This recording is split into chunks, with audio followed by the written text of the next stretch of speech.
Boa noite, Felipe. Boa noite, Flávia. Eric. Fala, Rita. Tudo bem? Fala, Ju. A gente já deve conectar. Olá, Fabiana. A gente já vai conectar com a Vanessa. Boa noite a todo mundo que está entrando. Noite fria.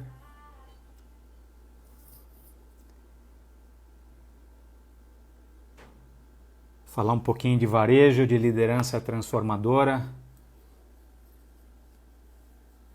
Como é que tá em Amsterdã, Rita?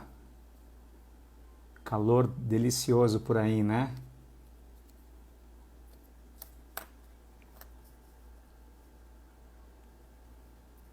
Deixa eu ver se a Vanessa já entrou.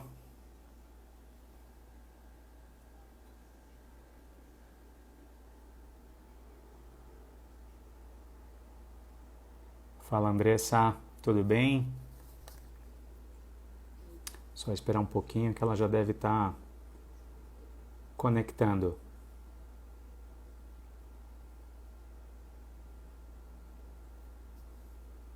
Já temos uma Sandrine.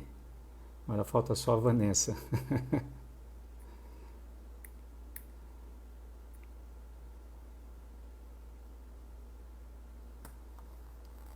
Bom, para todo mundo a gente tem mais 15 dias aí de isolamento, né? Então, quero ver como é que vai ser o retorno. Hoje eu falei com o superintendente de uma rede de shopping. Ainda também não estão bem esclarecido quais são os protocolos de retorno. A gente imaginar um shopping sem praça de alimentação, sem poder sentar para tomar um café, sem cinema, de verdade fica meio estranho ir ao shopping, né? Mas deixa eu tentar. Vanessa Sandrini acabou de entrar, muito bem. Eu vou conectar.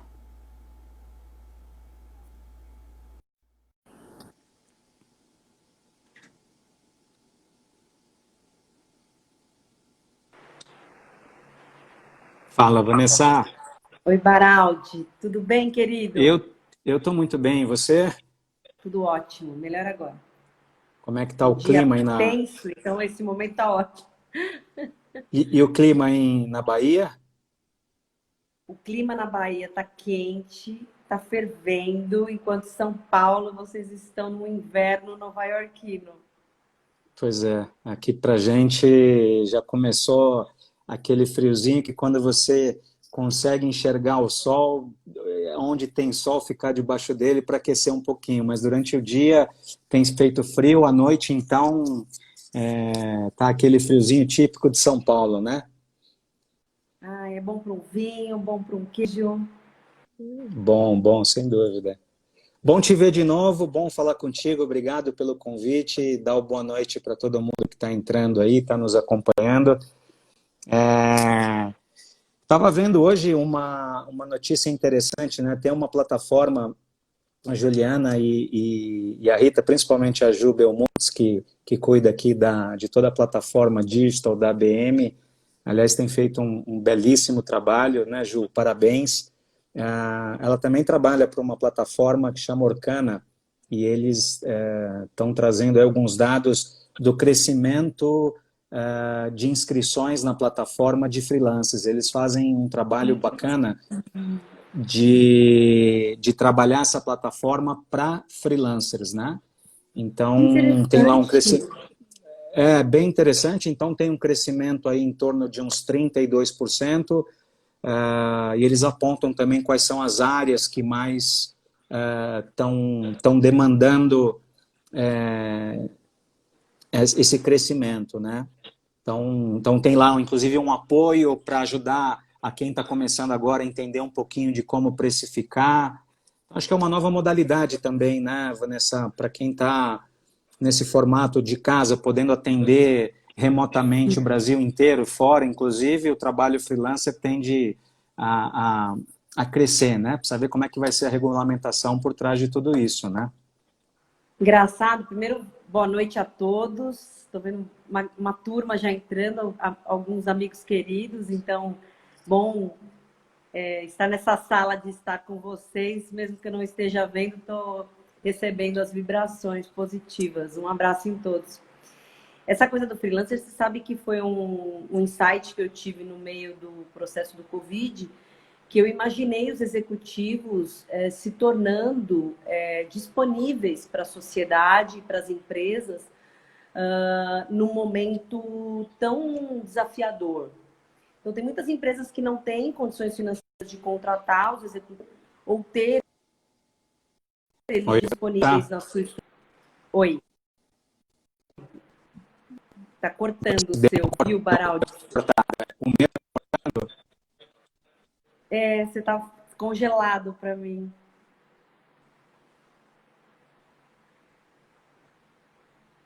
Voltou. Oi, Baraldi. bom, eu tô aqui do meu lado, tá como se tivesse fluindo do teu lado. Que eu tô aqui, tá indo super bem. Eu acho que é o Você tá seu. no Wi-Fi? Eu tô no Wi-Fi. Oi? Tem uma turma falando que hoje falhou. Bastante gente aqui, tá? Nos comentários estão dizendo que hoje teve bastante desse tipo de problema hoje nas lives. Então, significa que não é com a Às gente. vezes acontece, né? Você está usando o teu Wi-Fi ou 4G? Eu tô no Wi-Fi. Ah, tá bom. Bom, se porventura persistir, a gente Eu vou pro tenta, 4G. Não tem vai passar para problema. o 4G, exato. Isso. Então, você estava falando dos executivos, né? E aí acabou cortando. Pois é, eu acho que tem essa tendência mesmo da gente conectar empresas que precisam se reinventar e executivos que estão disponíveis nesse momento. Deixa eu só ver. Vai falando que eu só vou checar a minha conexão, Vanessa. Pode ir falando. Eu sinto que essa é uma necessidade latente e que se a gente souber fazer isso de forma inteligente, Tá tudo os certo. executivos conseguem pagar suas contas e as empresas conseguem sair dessa crise, se alavancar. E eu acho que faz muito sentido fazer as coisas junto, né? Cooperação. É algo muito forte dessa pandemia. É uma mensagem muito forte que a pandemia nos deixa, onde eu espero que ela não, que passar por tudo isso não nos deixe marcas ruins, mas ressignifique quem nós somos como seres humanos. Seguramente tem muita coisa positiva que a gente lá na frente vai conseguir resgatar, colher e ver que, no final das contas, essa antecipação de futuro que a gente está vivenciando vai ser altamente positiva, né? Assim que a gente precisa encarar, né, Vanessa? Vai ser positivo. Deixa eu te apresentar, né, para quem alguns já muito provavelmente conhecem, outros não. Eu tomei o cuidado essa semana ler um pouquinho mais a teu respeito, estudar um pouquinho da Vanessa, né? E aí, nessa apresentação, além de falar da Vanessa como nutricionista em formação, já são 2 MBAs pela FGV, uma varejista de sucesso, construiu toda a carreira em grandes redes, passando por Pão de Açúcar, tendo aí um projeto empreendedor na área de turismo, viagens, depois Leroy, Saint Marché. Acho que teve um momento que você volta depois da viagens para o Pão de Açúcar. E agora, por último, naquela trajetória que é desejado por todo mundo, né? Que é chegar no topo. Então, isso é muito bacana, uma carreira de sucesso, né? Essa coisa da idealizadora, a realizadora e vencedora, né, Vanessa? Então, essa é a maneira como eu quero te apresentar para quem está nos assistindo. Eu vou fazer uma brincadeira com a sua apresentação, que eu cheguei no lugar onde todo mundo quer estar, porque é assim que os meus amigos acham que eu estou, trabalhando na Bahia, na praia, sentada com um copo de espumante, né? Com uma linda taça de espumante. Então, assim, eu cheguei onde as pessoas querem chegar mesmo, né? Sentada, trabalhando na praia. Só que não. Esse é o sonho de Brincadeira. consumo, né? Tá na Bahia, de fato, não é para É qualquer isso, um. Eu, Vanessa, é isso. Mas o Rondelli hoje, esse grupo que você hoje está liderando, o que, que dá para contar dele? Conta um pouquinho desses 54 anos que o grupo já tem. Rondelli é uma empresa média, varejista familiar, de 54 anos, líder Nielsen nas praças de atuação, então estamos falando de Bahia e Espírito Santo. O Rondelli foi fundado pelo seu Alessio Rondelli, mas quem foi o grande cabeça de tudo isso foi o Cacá Rondelli, que é um empresário incrível, inteligentíssimo, de uma visão comercial singular, é uma das pessoas mais inteligentes que eu já conheci no varejo. Ele tem uma pegada muito diferenciada, principalmente para comércio. Ele tem a veia comercial muito forte. E o Rondelli teve a sorte, né, brindada por muito trabalho, de se posicionar em regiões que a concorrência grande não tinha chegado durante muitos anos.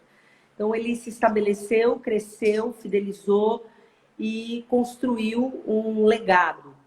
Eu tenho muito orgulho de dizer que eu trabalho hoje numa empresa média brasileira que gera empregos para pessoas nas suas regiões e que deixa né, a transformação nas cidades onde ela está presente. Então, é uma empresa que adiciona a esse Brasil que a gente, como brasileiro, quer tanto mudar.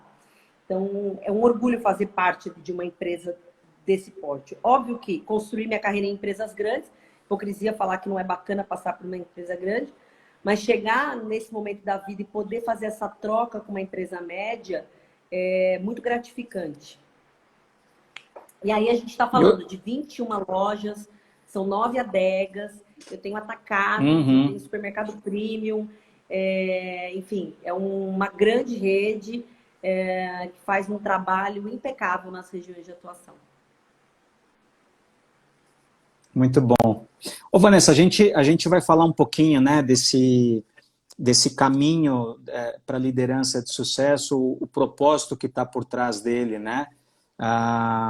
Agora, só um pequeno preâmbulo para a gente iniciar. A gente já está indo para quase 3 meses, né, nesse processo de pandemia, isolamento, etc. Para vocês o impacto foi muito grande, do que dá para traçar do início até agora, de como é que vocês estão reagindo e lidando com todo esse problema?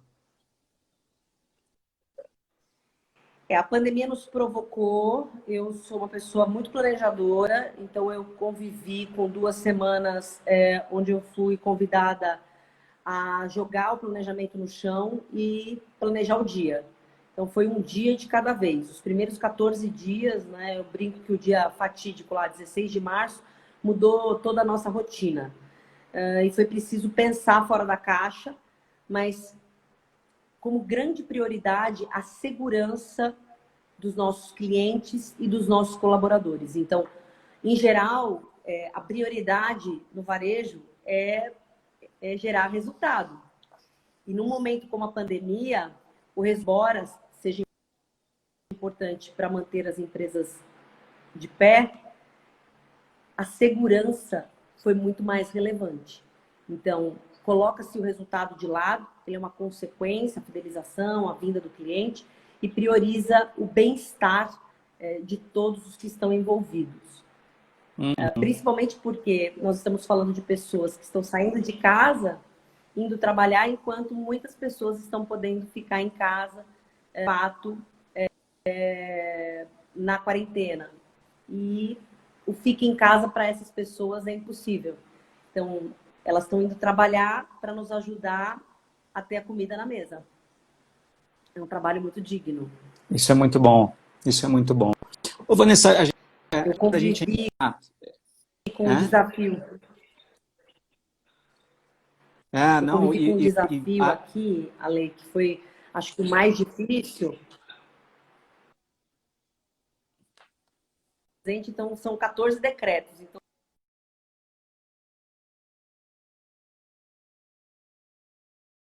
né, coordenar os 14 Oi, prefeitos, Vanessa. 14 vigilância sanitária. Oi. Eu mudei o meu para o 4G, vamos ver se fica melhor. Tá bom. Vou mudar o meu também. Pronto. Eu acho que você ainda tá numa fatia do varejo, né? Como varejo alimentar, que está sendo extremamente privilegiado nesse momento, né? Outros varejos, varejo Sim. de vestuário, de moda, por exemplo, já não goza aí dos mesmos benefícios que o varejo alimentar hoje está se beneficiando, né? Então, isso é um É isso. privilégio, poder estar numa cadeira dessa. Eu tive a oportunidade de contratar alguns profissionais de média gerência para um varejo de festas, por exemplo, que foi extremamente impactado, né? Então, quando você pensa em entretenimento, em festas, estão realmente passando por grandes dificuldades, né? Mas eu queria te provocar um pouquinho nesse início para a gente fazer um storytelling aí da tua carreira, aonde a gente vai falar, né, acho que são 4 grandes pilares que é possível definir a Vanessa, né? Quando a gente fala de espiritualismo, que eu diria que é o primeiro deles, aonde tem aí a busca, o entendimento do propósito que desdobra todos os outros. Tem o autoconhecimento, né, de onde venho, quem eu sou, onde é que eu quero chegar de forma muito clara. Depois vem, com esse autoconhecimento, eu acho que é essa formação de forma muito sólida, Vanessa, da tua criação, da tua história, de valores e princípios, de todas as adversidades que você vivenciou, as condições na qual você foi imposta a ter que se posicionar e ter que usar isso de forma muito forte, né? E por último, que eu acho que eu diria que a cereja do bolo é a gratidão que você tem em fazer sempre na sua história menção a essas pessoas que construíram a tua carreira junto contigo, a tua família, etc. Então, eu queria começar para a gente ir fazendo um pouquinho dessa tua trajetória, só para quem está nos assistindo conhecer um pouquinho, para entender o quanto isso é bonito e não é fácil chegar aonde você chegou, o quanto a gente abre mão para ter essas conquistas, né? A gente fala da Vanessa em 2 fases, né? Uma até acho que os 14 anos e depois. Eu acho que essa que vem depois é que eu queria que você pudesse começar a falar um pouquinho dela. Eu só vou pedir licença para você para falar de algo que, para começar honrando minha origem. Eu sou filha de uma mãe educadora do lar, que nos transmitiu princípios e valores muito sólidos. E de um pai cientista Que que está com ativo até hoje, 77 né? anos, ele com câncer, ele vai e pede atestado médico porque ele precisa voltar a trabalhar. Então, assim, Que bacana. eu sou feita dessa matéria-prima, desses dois. Muito bom. Eu sou esposa do Paulo e mãe de coração da Antônia. Então, essa é a Vanessa. Aos 14 anos, ele teve um momento significativo. É um momento onde acontecem as perdas financeiras na minha família. Tem um chamado para a vida profissional muito intenso. E eu saio de um colégio de classe média, de uma patricinha, para me tornar uma aluna de um colégio técnico estadual. E foi ali que minha vida mudou. Eu costumo dizer para muita gente que essa crise familiar que a gente viveu, financeira, foi o melhor presente que eu tive para minha carreira.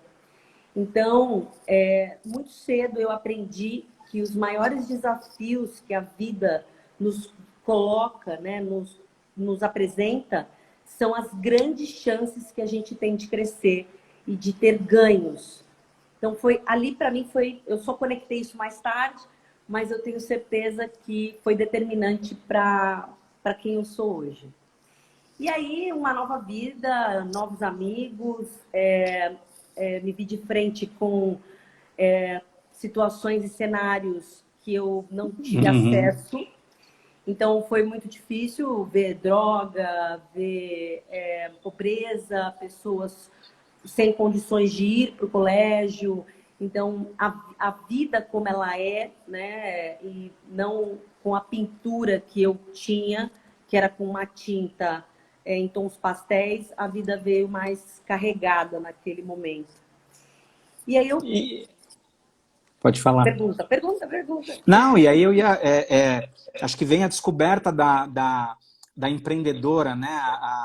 O nascimento da varejista. Como é que foi isso? Quando é que teve essa descoberta, esse feeling? É muito engraçado isso, porque eu vendi de tudo no colégio, né? Eu descobri muito cedo que para a gente ser alguém, a gente precisava ter dinheiro. Então, para ter dinheiro, era preciso trabalhar. Isso ficou muito claro para mim. E eu comecei a comercializar doces na escola. E eu preparava brigadeiro, essa linha de brigadeiros gourmets. Eu acho que eu fui a precursora do brigadeiro gourmet. Eu preparava brigadeiro gourmet, vendia na escola, fazia fatias húngaras, que é um tipo de um pão doce. E também eu comercializava os trabalhos que as minhas amigas não conseguiam concluir. Então, tinha algumas matérias que elas não conseguiam finalizar os trabalhos e eu comercializava. E ali eu percebi um princípio ético que permeia a minha vida até hoje. Eu tomei uma bronca da professora tão grande quando ela descobriu que eu tinha feito vários trabalhos, todo mundo ganhou 10 e para mim ela deu 7. Então, ali ficou bem claro para mim que aquilo eu não podia comercializar. Eu estou falando isso rindo, mas não foi tão fácil aprender isso ali na juventude. Mas empreendedora, o varejo já estava em mim. Ele nasceu comigo. Isso é muito legal. Agora, tem o lado empreendedor com tudo isso, mas tem, ao mesmo tempo, essa coisa de talvez ter sido aí lá no início, né, Vanessa, essa coisa do jovem aprendiz lá atrás, que agora foi num jornal que você encontrou a tua primeira oportunidade, é isso? Ainda tinha nessa época do jornal, né? Então, eu sou da geração do jornal, isso conta a minha idade, não tenho vergonha, 4.0, com muito orgulho. Eu me reconheço como a primeira geração de jovem aprendiz. Eu acho que eu fiz parte dessa primeira leva. E o técnico, o curso técnico te leva a isso, né? A trabalhar cedo e precisar, para concluir o curso, você precisa trabalhar. E aí eu vi um anúncio no jornal, precisa-se de técnica em nutrição, e quem imaginar que aquele pequeno anúncio no jornal iria permear minha vida, pagar minhas contas, me formar, me transformar em quem eu sou hoje. Né? Então, toda a dignidade que eu tenho na vida veio desse pequeno anúncio no jornal. E lá eu enfrentei uma fila com quase 50 meninas concorrendo a uma vaga, que era para construir um primeiro projeto que se chamava Pratos Prontos em Supermercado. Então, eu faço uma analogia sobre isso, que o país crescia e eu crescia também. Então, o acesso que a população passou a ter à comida fora de casa veio junto com o meu crescimento de carreira. Então, hoje parece ser muito comum você encontrar comida em supermercado, mas não era naquela época. E eu fiz parte do primeiro movimento que foi dentro do Grupo Pão de Açúcar, de levar prato pronto para as residências. Já era aí idealizando uma tendência que hoje é bem forte no varejo, né, Vanessa? Então, você imagina, né? Hoje você não consegue imaginar não encontrar um prato pronto no supermercado, uma sopa, um sanduíche. Você não consegue imaginar. Mas naquela época era tudo do zero. Então eu ganhei eu me lembro muito bem, uma cozinha de 30 metros quadrados, um fogão, uma geladeira, um balcão. E vamos lá produzir produtos, pratos prontos para serem vendidos. E apostas. Aposta numa panqueca vende, aposta na maionese vende. E isso eu fui vendo crescer. As cafeterias do Grupo Pão de Açúcar serem montadas. Então, também participei desse movimento. O movimento de sushi, o movimento de padaria e as padarias gourmets, enfim, o Pão de Açúcar colocando um produto diferenciado e mais prático na vida do consumidor, e a minha carreira mudando junto com isso. E a tua entrada lá no Pão de Açúcar foi como assistente, né? E aí também teve já a oportunidade de poder ter a tua faculdade custeada nesse processo, né, Vanessa? Pois é, Baraldi, assim, foi um grande presente, porque como minha família estava vivendo uma crise familiar, o que era prioridade era garantir a minha irmã, que já estava na faculdade. Então, tinha dúvida se eu iria conseguir financeiramente bancar. E aí, o Pão de Açúcar, ele acenava como essa possibilidade de ser o meu patrocinador para a minha faculdade. Para quem não sabe, o GPA, durante 30 anos, reembolsou faculdade para qualquer cargo para funcionários que tinham a partir de 6 meses na empresa. Então, eu fiz parte dessa geração.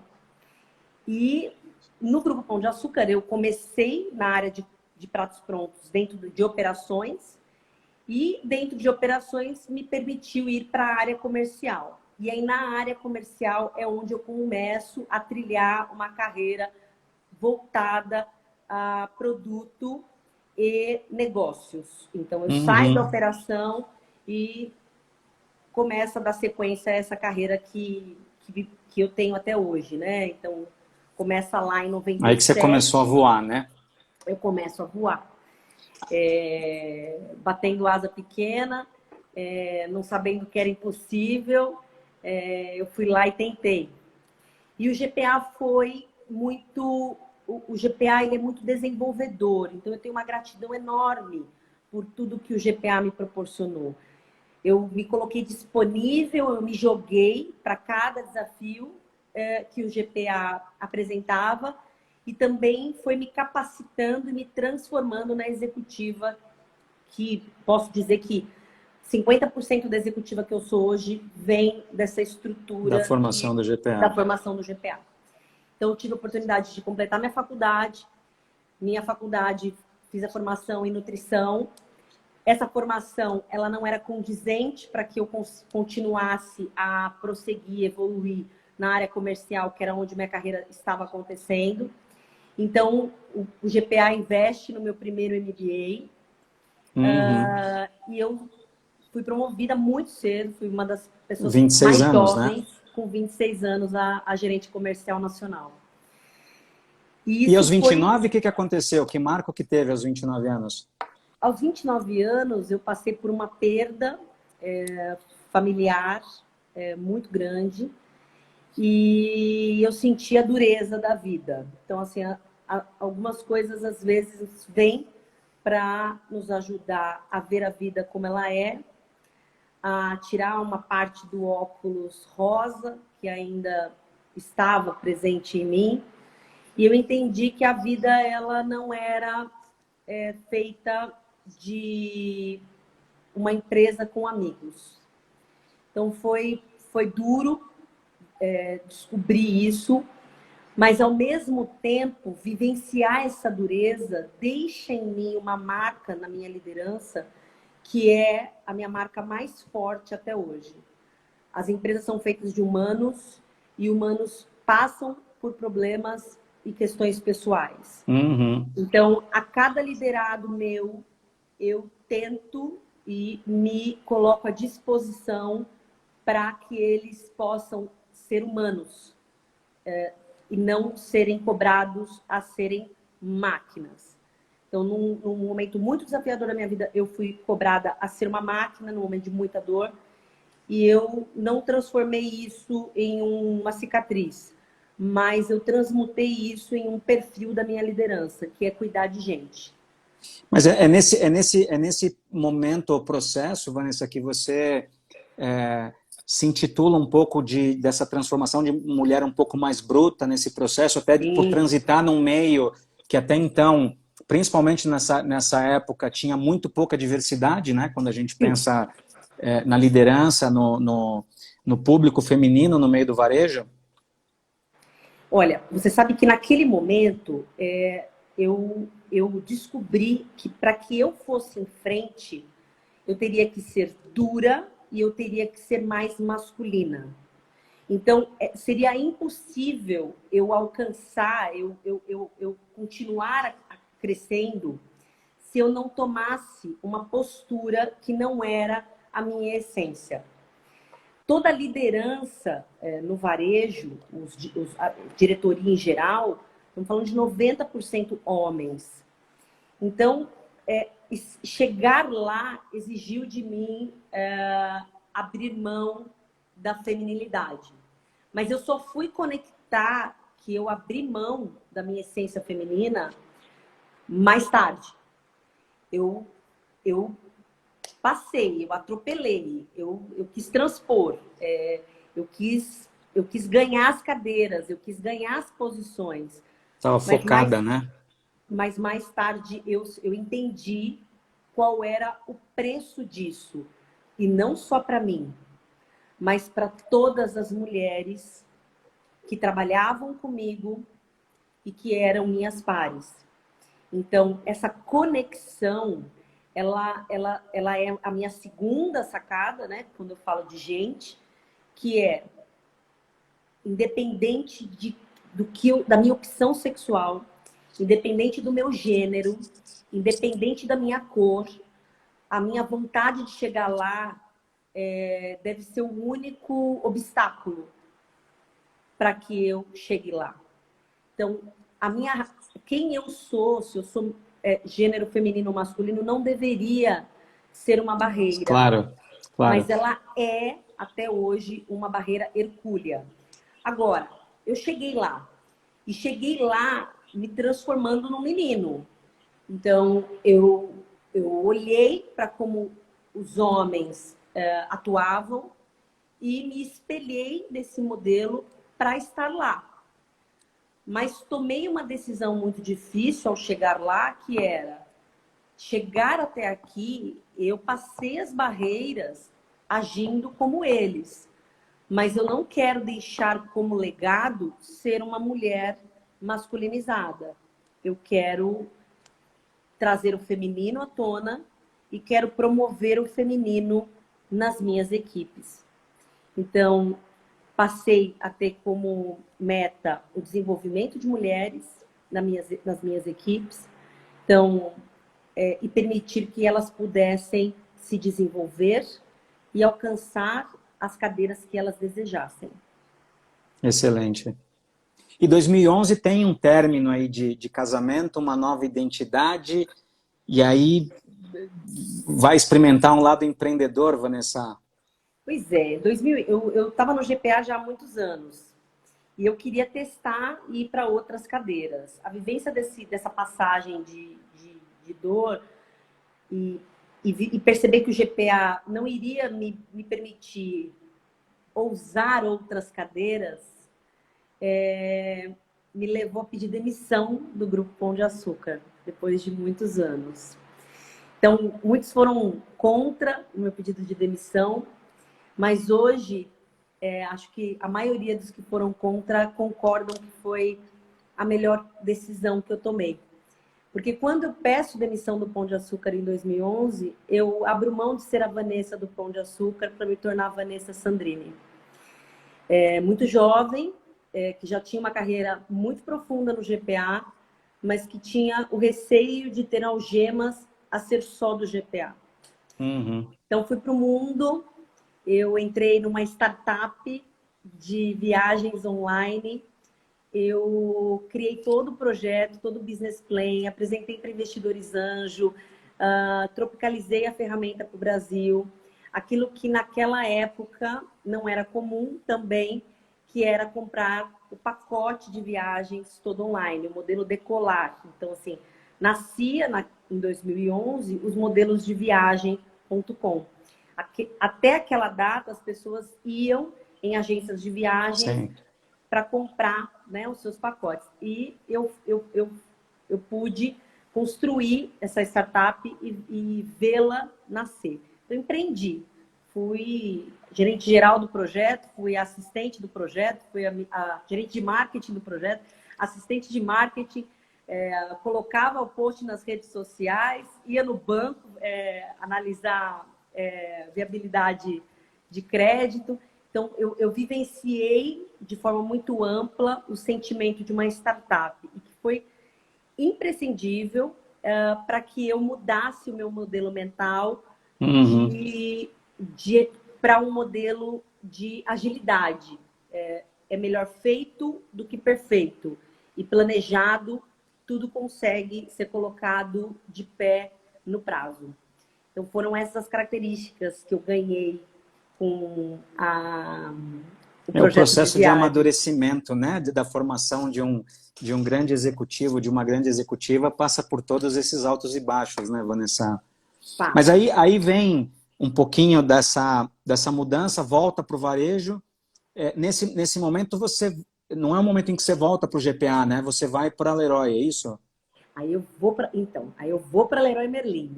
E é muito engraçado porque eu tinha muita vontade de fazer alguma coisa muito diferente, né? Então, cuidado com o que você pede. Você pode ganhar. Eu queria fazer algo tão diferente que veio uma proposta para cuidar de areia, pedra e Pedra e tijolo. tijolo. E aí, no dia da entrevista, eu contei sobre os projetos de produtos que eu tinha feito no GPA.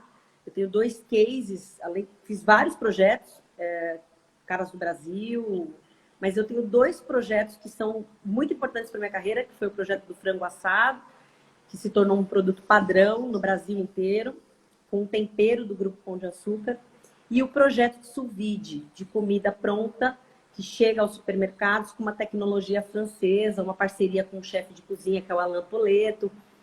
Então, foi um momento, assim, foram 2 projetos que eu construí. E contar isso na entrevista fez a entrevistadora conectar que eu teria as habilidades Verdades. para assumir uma Área de novos carreira produtos, de produto. Isso já estava na tua veia, né, pô? Isso Estava vem na veia. desde berço, né? Agora, E, Fala, desculpa. e aí a Leroy Merlin foi isso, foi essa imersão. Muito bom. E depois volta para o Pão de Açúcar, Saint-Marché, e aí agora é isso, né? Saint-Marché, e agora a gente está falando de Rondelli, né? Aí eu chego na Bahia. Vanessa, as tuas crenças, né? Que quando a gente fala de liderança humanista e transformadora, ela é muito pautada no equilíbrio da vida pessoal com a profissional, qualidade de vida, né? Sim.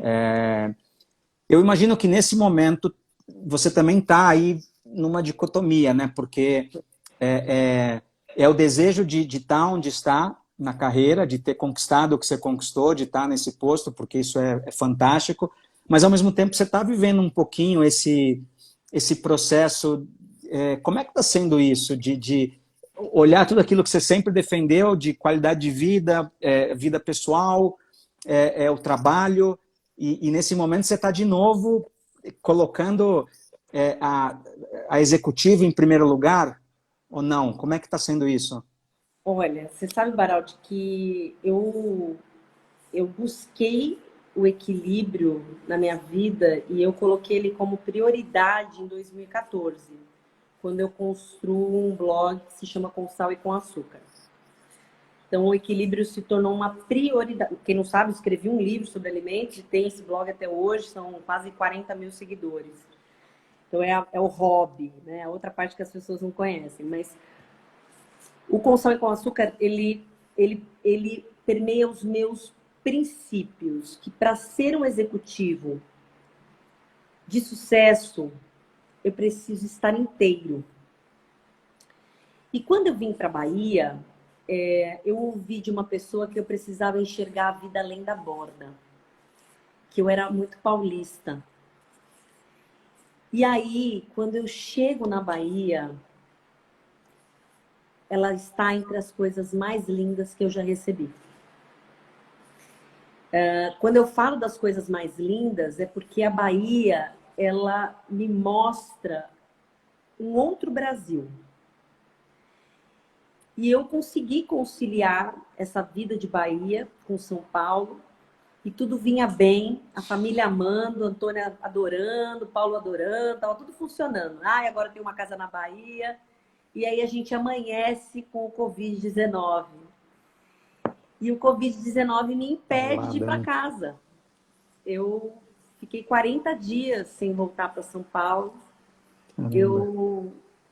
60, não foi nem 40, foi 60 dias sem voltar para São Paulo. Fui semana passada para São Paulo, fiquei uma semana para ver minha família. E volto para a Bahia sem saber quando eu vou conseguir voltar para São Paulo, porque as companhias aéreas novamente fecharam, disseram que não irão abrir o aeroporto de Porto Seguro. Então, eu como princípio de vida, eu controlo aquilo que eu tenho condições de controlar. Então, o que está no meu controle hoje é falar com a minha família todos os dias, várias vezes por dia, por vídeo, poder demonstrar a eles o quanto eles são importantes para mim e aproveitar essa oportunidade, que deve ser uma oportunidade que a vida está me dando, de estar comigo mesma e continuar promovendo o meu desenvolvimento interior. Então, tem sido isso. É assim que eu tenho aproveitado a pandemia. Trabalhando e me desenvolvendo como indivíduo. Não, fantástico. Essa possibilidade que a gente tem de se comunicar hoje com as ferramentas que a gente tem, com a tecnologia que a gente tem, Vanessa, é impagável, né? Eu lembro, rapidinho, meus 20 anos, eu vou para os Estados Unidos me aventurar e a comunicação era toda por carta, né? Então, a gente adorava ir pegar lá no mailbox, lá onde a gente recebia as cartas para poder escrever, passava a madrugada escrevendo, porque a ligação era caríssima, só tinha dinheiro para falar com os pais.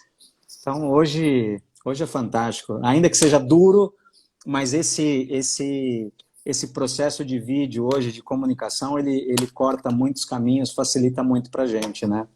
Muitos caminhos. Isso é muito bom. Tem sido bem divertido.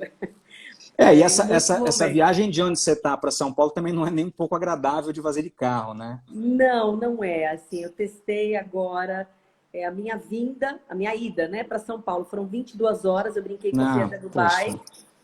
E a minha volta eu levei 3 dias, porque eu voltei subindo pelas lojas que eu tenho no Espírito Santo.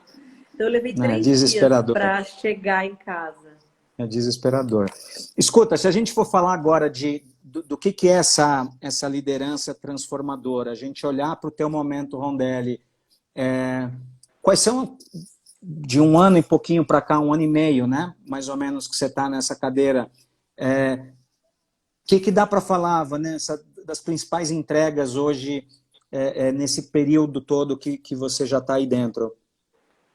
A chegada na Bahia, ela tem um presente pré-Bahia, que é o Mulheres do Varejo. Então, também, 2018, né? 2018. Então, tem uma entrega de um propósito que é, de forma legítima e genuína, colocar mais mulheres em cargos de liderança para que a gente promova de forma definitiva o equilíbrio no mundo corporativo. Então, é isso que me move a chegar na Bahia. É chegar na Bahia e dar dignidade às mulheres na Bahia, aos negros, incluir pessoas, promover a diversidade. E foi um ano que conquistar essas pessoas foi aonde eu fui pega, porque foram elas que me derrubaram. Assim, os baianos, eles são apaixonantes. E a gente construiu projetos aqui que são indescritíveis. Nós construímos um projeto de CRM com, hoje, né, na data de hoje, 160 mil clientes cadastrados em 7 meses de programa. Realizamos um evento de fornecedores repaginado, trazendo todas as grandes contas do país para a Bahia. Construímos o Rondelli Day, que foi o primeiro movimento de dar essa satisfação ao mercado sobre para onde o Rondelli vai, de forma muito transparente. Trabalhamos eventos que a gente chamou de viagens de sabores. Foram 20 eventos com 2.000 clientes envolvidos, explicando qual é a oportunidade de comer melhor e beber melhor. Então, uma viagem. Enquanto tudo isso acontecia, era formado uma governança nova no Grupo Rondelli, promovendo aos sócios um ambiente mais transparente e, além disso, a construção de um novo modelo de gestão. E conforme o modelo de gestão caminhava, colaboradores eram promovidos, eram desenvolvidos, de fato a inclusão acontecia. E aí, em julho do ano passado, eu assinei o pacto com a ONU. Então, nós somos signatários da ONU, que é um pacto que nos coloca respeitosamente envolvidos na inclusão e na diversidade, de forma diária, não como um discurso, mas com práticas bacana. consistentes. E foi um processo... Fala. Oi, pode falar. Não, pode falar. E agora? E agora, nesse momento da pandemia, a gente construiu um planejamento estratégico de 3 anos, que vem da minha chegada, né, início de 2018, início de 2019, vem 2020, chega a pandemia, e aquilo que a gente chamou de planejamento até 2022, ele cai, porque as condições que a pandemia nos coloca, desafiadoras, incertas, VUCA, né? É tudo volátil, incerto, ambíguo. Então, nos leva a ter a missão de jogar um planejamento estratégico no chão. Então, com 15 dias da pandemia, eu ousei jogar todo o plano no chão e tive a ideia de fasear o que a gente está vivendo nessa crise em 4 ondas.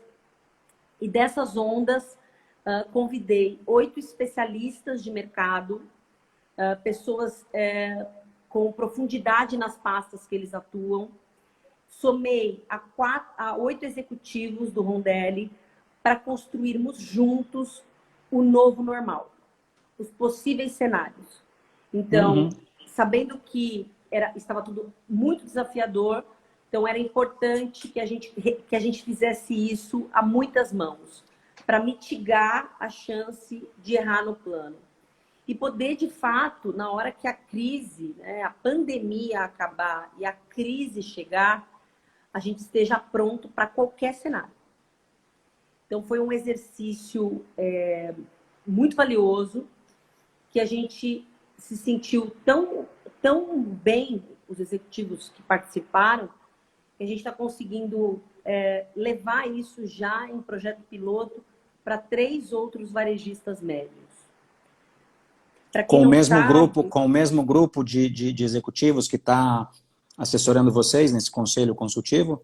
Na verdade, o princípio do conselho de gestão, que eu estou chamando, né, que eu idealizei, vem de que a gente possa chamar os executivos conforme a necessidade da empresa. Então, o mundo hoje está feito de várias lives, então você assiste um monte de live, um monte de conteúdo, Exato. Mas o que é adequado para mim?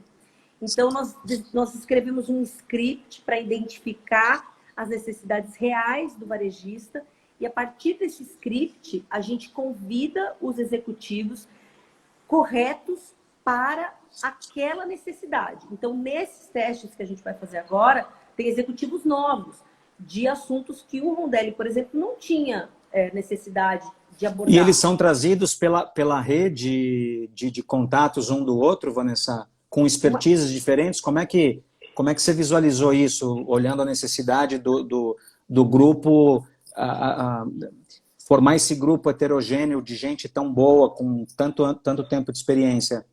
A primeira ideia surgiu quando eu comecei a receber os currículos de amigos executivos incríveis que estavam ficando desempregados. E eu comecei a imaginar como seria a cabeça dessas pessoas que são super produtivas em casa, no meio da pandemia, sem ter perspectiva de quando trabalhar. E ao mesmo tempo eu olhava para dentro de casa no Rondelli, eu com a necessidade de ter esses executivos trabalhando para mim, mas sim ter recursos financeiros para investir nesses executivos. Então eu imaginei, tal e qual o varejo mudou no momento da crise em 2014 e os atacarejos cresceram, será que não seria o momento de nós, executivos, atuarmos no atacado, oferecendo os nossos serviços de forma customizada e ganhar pelo volume? Porque, no fundo, não dá para imaginar tanto capital intelectual parado em casa, né, podendo Exato. produzir. E mais do que isso, Baraldi, não é só a questão de dele não estar produzindo. Ele ainda produzir um pensamento tão negativo que possa adoecê-lo. E a gente sabe, né, que a doença da mente, né, a mente, ela é capaz de derrubar um grande executivo, um grande profissional. Então, tinha esse objetivo de mantê-los ativos, envolvidos com a crise e também gerar uma renda digna, né? Ninguém está falando que paga o custo do consultor real, que paga o custo do executivo, mas que seja, no mínimo, digno, justo, produtivo e que ele se sinta parte dessa transformação da sociedade, porque no fim ele vai também ajudar uma empresa que poderia não passar pela crise a passar. Então, quem não, assim, que entrevista que esse executivo não for, que headhunter que não vai valorizar ele ter executado esse papel durante a pandemia? Não tenha dúvida. Não tenha Então, dúvida. o conceito era esse. Então, como selecionar os executivos? Então, inicialmente, executivos seniors que têm uma história que a gente sabe que tem um legado profundo. Então, não virou um banco de currículos, mas pessoas que a gente selecionou que estavam disponíveis ou consultorias que estavam sem trabalho, né? Consultores que estavam sem trabalho, mas com um currículo adequado ao momento para que a gente mantivesse uma qualidade na prestação de serviço para sair desse novo normal com excelência e velocidade. Eu imagino que até para os executivos que estão nesse formato, o quanto é valioso para eles essa oportunidade, né? Eu sei porque é engraçado como muitos que saem de grandes cadeiras, Vanessa, no momento em que eles são colocados no mercado, passado 3, 4 meses, você começa a perceber de forma muito nítida como eles desconhecem o potencial que têm, ou seja, foram empreendedores, fizeram assim, grandes realizações dentro de uma organização e agora se sentem extremamente vulneráveis e desamparados para iniciar algo novo. Né? E aí você questiona, você provoca eles. Cara, olha para o teu currículo, olha aquilo que você já construiu, aquilo que você já realizou. A única diferença agora é que você precisa desbravar sozinho. Você não tem mais um aparato de uma grande organização por trás que vai te segurar. Mas isso não quer dizer que você não tem as competências necessárias para fazer. Né? E eu acho que esse é o grande desafio para quem passa por esse processo. E por incrível que pareça, até a Cibele fez um convite, a gente vai fazer uma reunião, uma apresentação lá para Mulheres do Varejo, falando um pouquinho desse storytelling, né? De como você constrói, de como você fala, como você faz a história da tua história. Né? Então, a importância que tem isso e a importância que você precisa ter de resgatar todas essas conquistas de forma a entender as habilidades que você detém, que você possui elas não se perderam. É isso, né? É exatamente isso. Você sabe que uma grande amiga me ligou esses dias e falou assim, olha, eu queria fazer por mim o que eu fiz pelas empresas. Eu falei, o que te impede de ser a Maria S.A., né? O que te impede de ser, né, a protagonista de si mesma? Você colocou tanta energia em tantos projetos para tanta gente, abdicou de tantas Exato. horas com seus filhos, horas com a família, horas para si mesma. Por que não fazer isso para você mesmo agora? E essa provocação vem junto com esse conselho de gestão e tem funcionado. Um dos cases do conselho de gestão é a Bruna, que estava grávida, prestes a ganhar na Clara. Ela, 2 dias de ir para a maternidade, ela estava nas reuniões do conselho de gestão. E assim, aquilo que poderia ter sido uma angústia, né? Estar grávida, no próximo a ir para a maternidade, a pandemia, desempregada, empreendendo. Será que empreendo? Será que volto para o mercado? As dúvidas nem aconteceu. Ela foi para a maternidade pulando de alegria. Porque ela produziu um conteúdo e sentiu o brilho no olhar e o presente que ela deu para os profissionais do Rondelli por ela ter passado algumas horas com eles. Então, é muito significativo. Muito bom, muito bom. É muito significativo. E tem uma coisa, Baraldi, que é bem legal da gente falar aqui. Conselho é visto como o futuro das empresas. Eu acho. Ele é o futuro. Mas um conselho de administração custa caro. E no momento de pandemia, até grandes empresas, eu sei porque eu conversei com alguns CFOs, estão abrindo mão dos seus conselhos. Porque não entendem que num momento desse da pandemia, não dá para bancar o custo de um conselho. Né? É uma economia Exato. que poderia ser feita. Então, olha que dualidade, né? Quando eu mais preciso trocar, né, e da experiência do outro, eu abro mão e faço sozinho com o meu próprio umbigo, porque é muito caro. Então, será que precisa ser tão caro? Será que não dá para ser mais acessível? Será que não tem um jeito da gente fazer a uberização dos executivos? Enfim, assim, eu estou com esse sentimento. É o novo processo, né, Vanessa? Normal. É o novo normal, exatamente. Eu acho que a gente está entrando nos últimos 3 minutos dessa conversa deliciosa. Acho que a ideia era poder falar um pouquinho dessa trajetória de sucesso. Você só tem 40, 41 anos, ou seja, tem ainda, cara, muita estrada pela frente. A minha pergunta para ti, para a gente poder encerrar, Vanessa, com toda essa espiritualidade que você tem, essa construção de propósito, o que tem por vir? O que está por vir ainda? Quais são os desejos, quais são os anseios da Vanessa? Eu vou falar uma coisa que talvez possa parecer pouco romântica agora. Faz algum tempo que eu parei de sonhar. E eu parei de sonhar porque quando eu me permiti ser grata até aos desafios que a vida me deu, eu ganhei mais do que eu pude sonhar. Então eu não sei o que está por vir.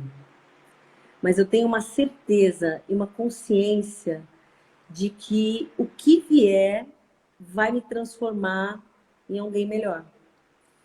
Então, eu queria muito finalizar essa live dizendo para quem está assistindo que não se preocupe com o outro.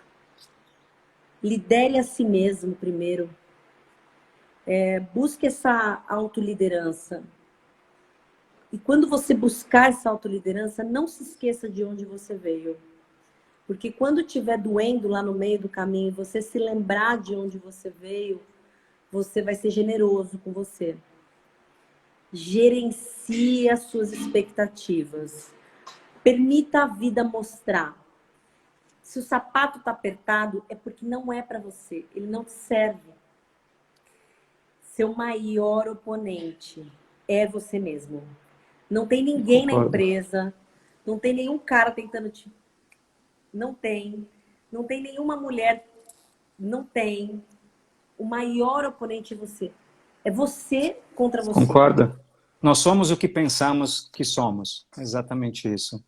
Muito bom, Vanessa. Muito bom. Parabéns. Eu fico imaginando o que tem ainda por vir para a tua carreira, né? A gente vai para os 20 minutos finais. Eu quero agradecer todo mundo que ficou aí com a gente. Super obrigado pela audiência, pela presença. Te agradecer Eu sei que foi difícil conquistar essa 1 hora tua, então... Desculpa.